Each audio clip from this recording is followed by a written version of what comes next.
can be in an exact same situation and it feels completely different for you than it does for them. You stay with it, you notice it, and you might be even still thinking about it later. And for them, it doesn't really stay there.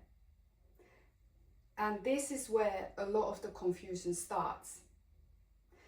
I am here with another psychotherapist, Adriana Marulanda, exploring this a bit further because this comes up often in relationships.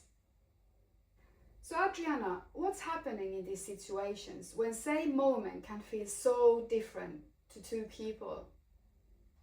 Yeah, so internally they're experiencing different things.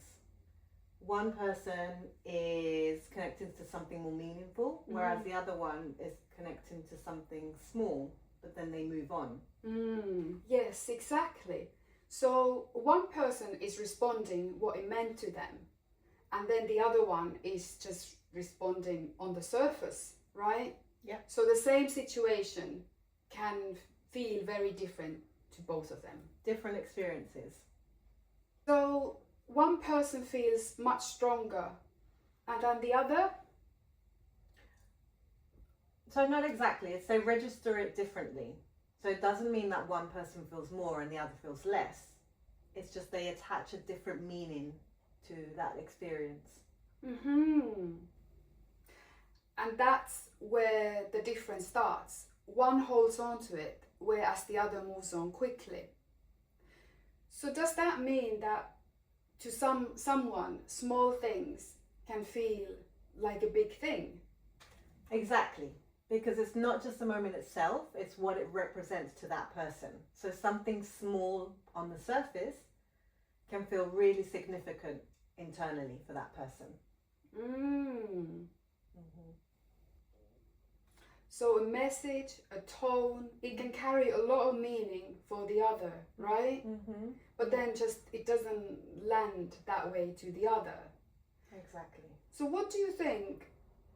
When does it become confusing then? When does it start to get confusing?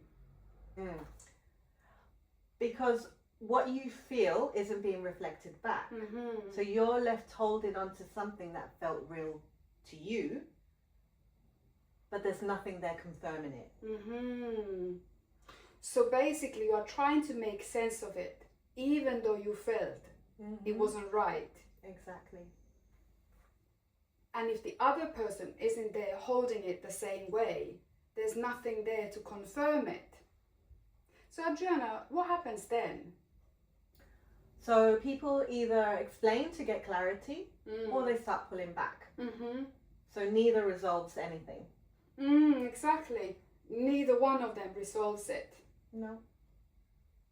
And that's the individual experience. So one is trying to explain and the other one starts pulling back. That's right.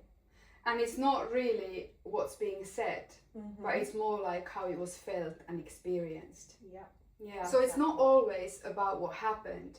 It's about how it was felt and whether that was shared. And that difference is often what starts to make people question themselves.